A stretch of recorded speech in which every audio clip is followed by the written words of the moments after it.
na uchaguzi mkuu utakaofanyika Oktoba mwaka huu. Na klabu ya Simba imekabidhiwa kitita cha shilingi milioni 20 kama sehemu ya kutekeleza ahadi ya goli la mama inayotolewa na Rais wa Jamhuri ya Muungano wa Tanzania Mheshimiwa Dr. Samia Suluhu Hassan.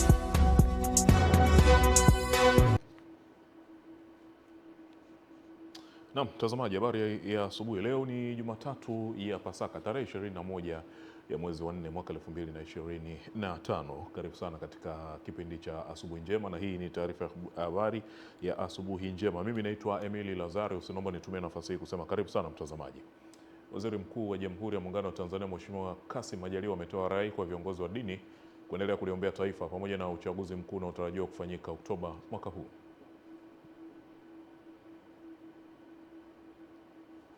Mheshimiwa Waziri Mkuu ametoa rai hiyo jijini Dodoma wakati wa ibada takatifu ya kusimikwa kwa Askofu Mkuu Dr. Evans Lucas Chande wa Kanisa la Carmel Assemblies of God KAG kupitia hotuba iliyosomwa kwa niaba yake na Waziri wa Madini Anthony Mavunde.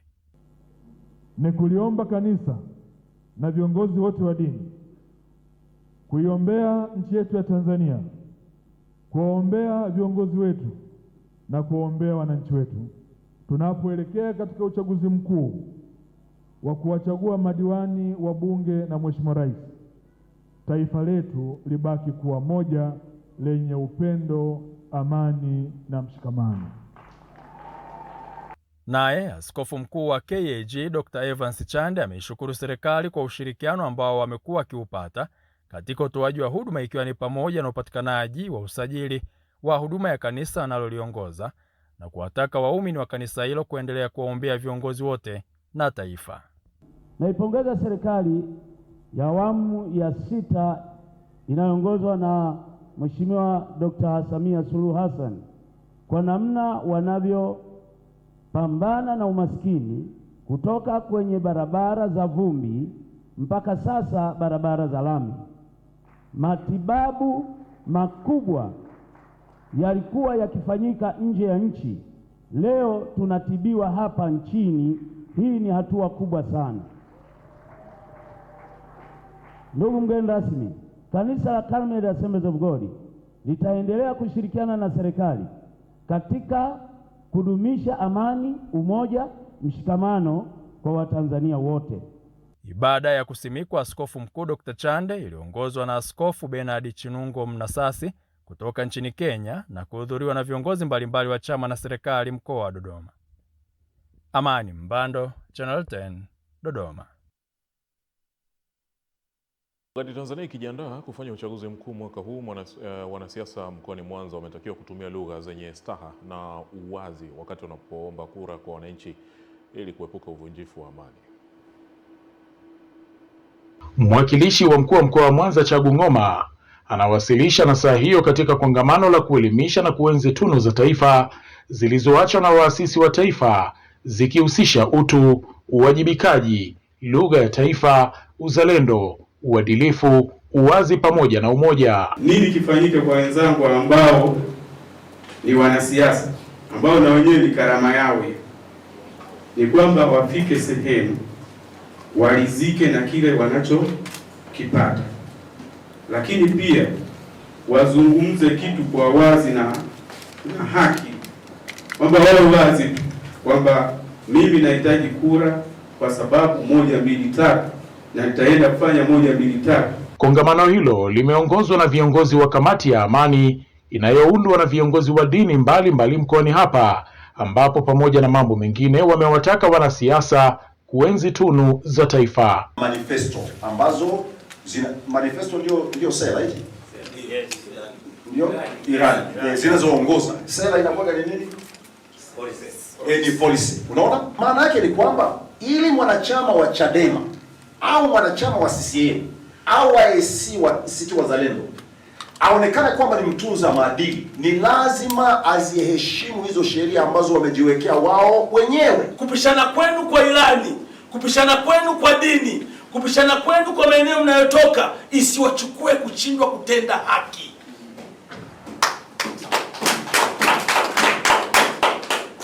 Ndio tusikilize Chadema wanasemaje? Wanasema sawa sawa.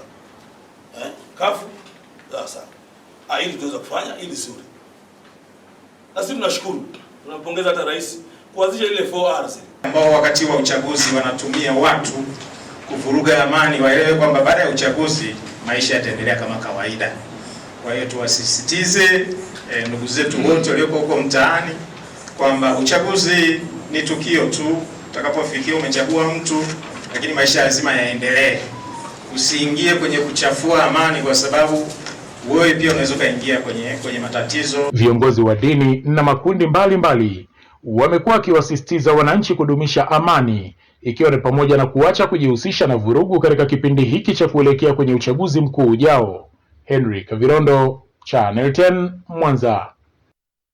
Asante sana Henry. Na mtazamaji, wadau wa maendeleo mkoani Njombe wameonyesha mfano wa upendo kwa vitendo kwa kutoa msaada kwa watoto wenye mahitaji maalum katika kituo cha kulea watoto yatima cha Tumaini Ilunda kilichopo kata ya Mtwango wilayani Njombe, ikiwa ni sehemu ya kuadhimisha sikukuu ya Pasaka.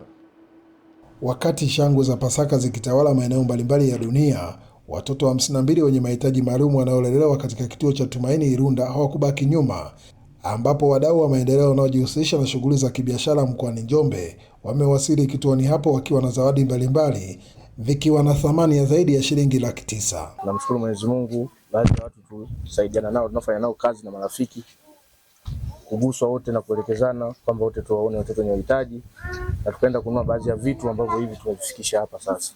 Mimi ninachopenda kwamba kama sisi tujifunze kupitia kwamba tukiwa tunafika kama kwenye hivi kuwaona watoto hao wenye uhitaji, kuna vitu tunajifunza. Kama moja hapo, kama mimi hapa sasa hizi siwezi, kutokana na mazingira nilivyoyaona, siwezi nikaenda kumzalisha mtoto wa mtu sehemu na kumtelekeza, ikaonekana kwamba inabidi aje kuishi kwenye mazingira kama haya, kuwapa watu tabu wakati wewe mhusika na kuwepo. Watoto pamoja na walezi wao wamepokea msaada huo kwa furaha, wakionyesha shukrani kwa zawadi hizo zitakazowasaidia kusherehekea Pasaka kwa amani na utulivu. Kwa hivyo tunashukuru kwa kufika hapa, na tunaomba na wengine waige mfano wa hao wenzetu waliokuja leo. Tunashukuru sana kwa kutuletea zawadi ambazo zitasherehekea siku ya Pasaka, na tunawajalia msherehekee Pasaka njema.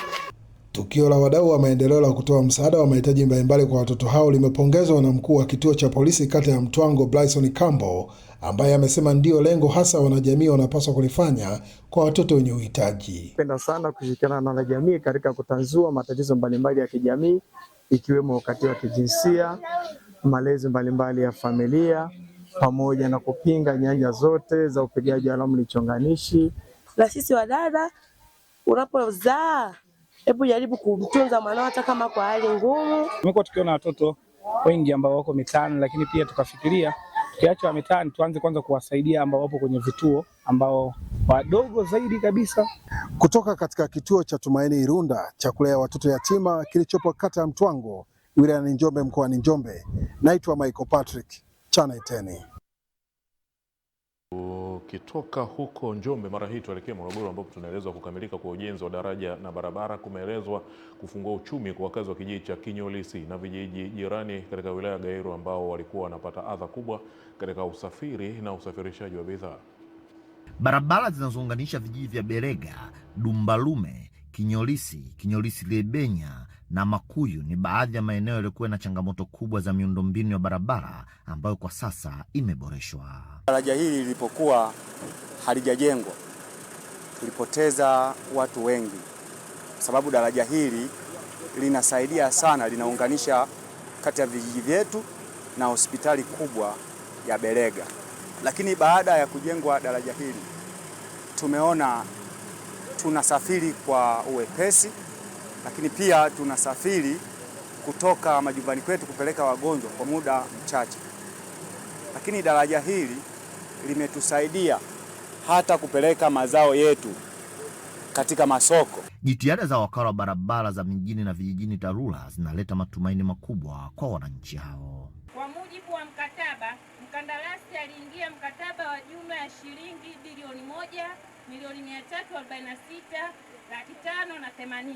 Mradi umelenga kurahisisha usafirishaji wa abiria, mizigo na mazao ya wakulima kwenda maeneo mbalimbali ikiwemo masoko, kuongeza kipato cha wananchi na kurahisisha upatikanaji wa huduma mbalimbali za kijamii. Ujumbe wa kiongozi wa mbio za mwenge kitaifa Ismail Ali Usi ni kutunza miundombinu kwa maslahi makubwa ya kizazi cha sasa na baadaye. Daraja liko katika katika hali ya wangu wa vibora, imefuata taratibu zote za kisheria, lakini hata fedha ambazo zimetumika hapa kwa kweli zimetumika kwa mujibu wa taratibu kwa ujenzi wa barabara hii pamoja na daraja. Lakini kuna madaraja makubwa ambayo yamejengwa. Kwa kweli, ndugu wananchi, haya ndio mafanikio. Tayari kwenye kamati imeshapitishwa budget kwa ajili ya kufanya feasibility study kuanzia sehemu inaitwa Ngiroli Jailo mpaka Kiblashi Kilindi. Kule wataenda kukutana na barabara inayotoka Handeni, Kilindi, Kiteto kwenda Singida. Kwa hiyo tayari. Na ukiwa katika wilaya ya Gairo, Mwenge wa Uhuru utapita katika miradi 7. Miradi iwepo katika sekta ya elimu, afya, barabara, maji, utawala bora, maendeleo ya jamii na biashara. Miradi yote hii ina thamani ya shilingi bilioni 2.8. Jumla ya miradi 70 ya maendeleo yamekaguliwa na kukubaliwa yote na Mwenge wa Uhuru katika halmashauri 9 za mkoa wa Morogoro, miradi ambayo ilikuwa na thamani ya shilingi bilioni 18. Jimmy Mengele, Channel 10, Morogoro. Maafisa usafirishaji maarufu kama bodaboda mkoani Kigoma wamebainika kutumiwa na baadhi ya watu wasio waadilifu kutekeleza matukio mbalimbali ikiwemo kupokea na kusambaza rushwa, hususan katika kipindi hiki cha uchaguzi, na hivyo kutakiwa kutoa taarifa ili hatua za kisheria ziweze kuchukuliwa. Katika kipindi cha uchaguzi, macho na masikio ya wengi huelekezwa kwa wanasiasa, wasimamizi wa uchaguzi na wapiga kura, lakini kuna kundi jingine ambalo linaonekana kupuuzwa. Kwani Kigoma, baadhi ya madereva usafirishaji wamebainika kutumiwa na watu wasio waadilifu kutekeleza matukio mbalimbali ya kihalifu, kiwemo kupokea na kusambaza rushwa wakati wa uchaguzi. Kipindi cha uchaguzi wanaotumika ni bodaboda. Bodaboda anajua kabisa huyu mnamchukua na anaenda kugawa hela sehemu fulani. Maafisa usafirishaji wamekuwa ni muhimili mkubwa katika usafirishaji, lakini baadhi yao wamejikuta wakitumiwa kama daraja kutekeleza matendo yasiyofaa, na changamoto yao kubwa ni kushindwa kutoa taarifa. Tunakuwa na hofu ya kutoa taarifa tulizonazo sisi za vitendo vya rushwa kwa maafisa wa TAKUKURU kwa sababu ya kuhofia usalama wetu. Mfano, hichi tunaelekea kipindi cha uchaguzi, inaweza ikaja gari kapaki mbele yako, unaondoka, familia haijui imeenda wapi, lakini sisi binafsi tunaumizwa sana na vitendo vya rushwa. Kutokana na hali hiyo, taasisi ya kuzuia na kupambana na rushwa TAKUKURU imeamua kuchukua hatua kwa kushirikiana na viongozi wa usafirishaji kutoa mafunzo ya uadilifu, namna ya kutoa taarifa kwa usalama, jinsi ya kujiepusha na matumizi mabaya ya huduma zao. Baadhi ya wajumbe katika mdahalo huu waliweza kukiri hilo kwamba wao wanafahamu wakati mwingine ndio wamekuwa wakitumika kuwabeba wale watu ambao wanakuwa wamebeba zile fedha za kwenda kugawa kipindi cha uchaguzi. Kwa hiyo sisi tuliliona hilo na tunashukuru pia wao wamekuwa wakweli, wamekuwa wawazi, wamekiri hilo mbele yetu na mbele ya wenzao, na kwa namna hiyo tulikuwa tunaiona hiyo haja ipo na ndio maana tumeweza kuwagusa. Lakini elimu hii haijaishia hapa, tunaenda kuchukua hatua za ziada zaidi kuwafikia kwenye vituo vyao, kuhakikisha kwamba elimu hii inaenda kuwafikia madereva wengi wa bodaboda pamoja na bajaji, ili wasije wakawa sehemu ya kushiriki vitendo hivyo kama walikuwa wakishiriki hapo awali. Katika harakati ya kujenga taifa lenye haki, kila mmoja na nafasi yake, na kwa madereva bodaboda kuanzia leo wamejifunza kuwa ni sehemu ya suluhisho badala ya kuwa sehemu ya tatizo. Tumejifunza mambo mengi sana, na kwa asilimia kubwa itatusaidia sana kutoa taarifa sahihi za watu ambao wanahusika na vitendo hivi vya utoaji na kupokea rushwa. Itatusaidia sana katika kuelimisha wenzetu. Mojabu Hoza, Channel 10, Kigoma. Vijana mkoani Mtwara wameanza kuhamasisha na kutoa elimu juu ya kulinda amani na kushiriki uchaguzi mkuu kwa amani.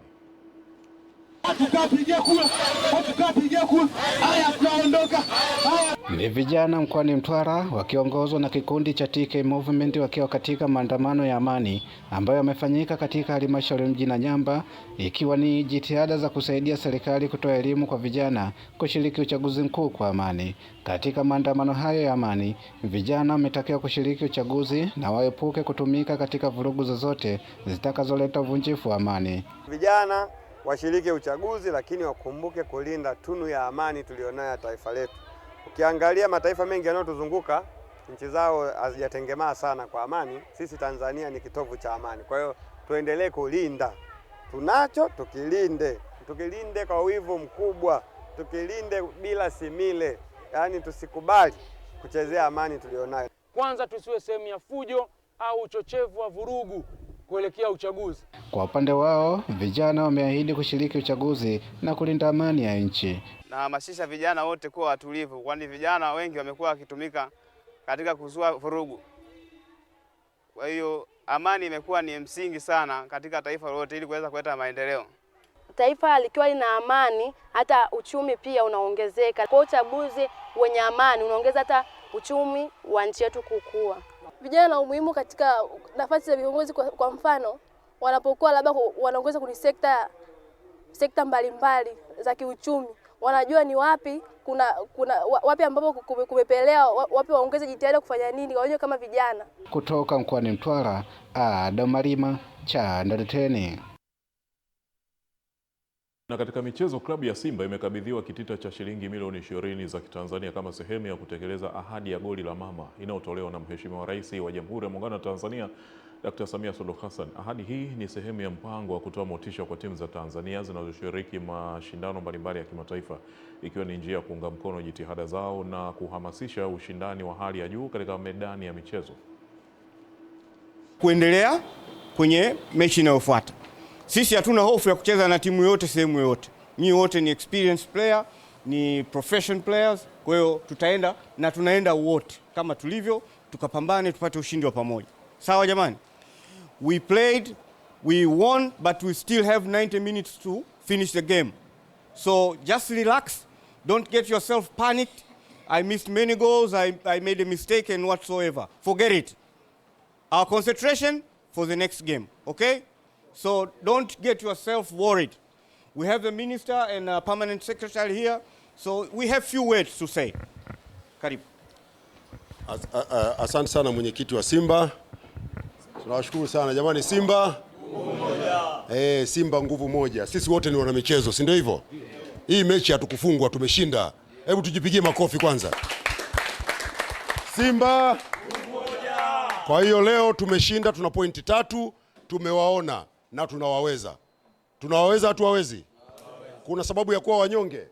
Twendeni kwao tukawaoneshe mpira. Kama tuliweza kuwasimamisha, wameutafuta kwa sababu si ni mpira huu. Hata mimi nacheza, si hawajafunga? Hata kule kwao wanaweza kushindwa kufunga vile vile, na sisi tukafunga zaidi ya leo. Hasa Mheshimiwa Naibu Waziri, mimi naomba nikukaribishe. Nimekuja kuleta zawadi yenu ya mama. Mmepata goli moja, shilingi milioni 20. Hii ni hatua ya nusu finali, kwa hiyo naomba niwakabidhi. Sawa sawa? Namkabidhi Mheshimiwa Naibu Waziri, lakini kabla hajawakabidhi fedha yenu, naomba kwanza azungumze. Karibu Mheshimiwa Naibu Waziri. Mambo vipi? Simba umoja. Simba umoja. Bwana, kitu kimoja ambacho mimi nimekiona ni kwamba huu ni wakati mzuri sana.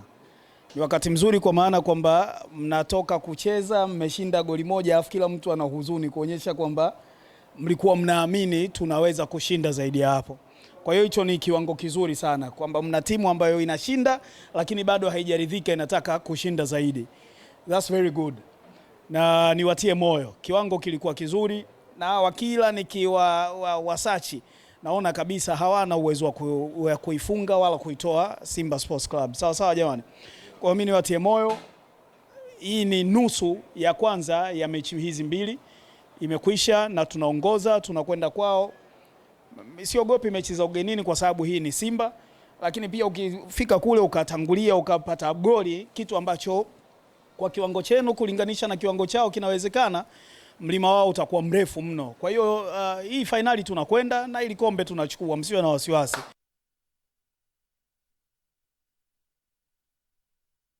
Maneno ya viongozi hao wa serikali, lakini pia viongozi wa Simba kuwapa moyo wachezaji kutokana na ushindi mwembamba waliopata siku ya jana katika uwanja wa Amani kule Zanzibar. Nusu finali ya kwanza ya kombe la shirikisho barani Afrika. Mechi ya pili itapigwa tarehe 27 Jumapili ijayo katika jiji la Durban kule nchini Afrika Kusini. Mtazamaji, kila laheri kwa klabu ya Simba. Na taarifa hiyo inahitimisha habari ya asubuhi njema. Endelea kutazama Channel 10.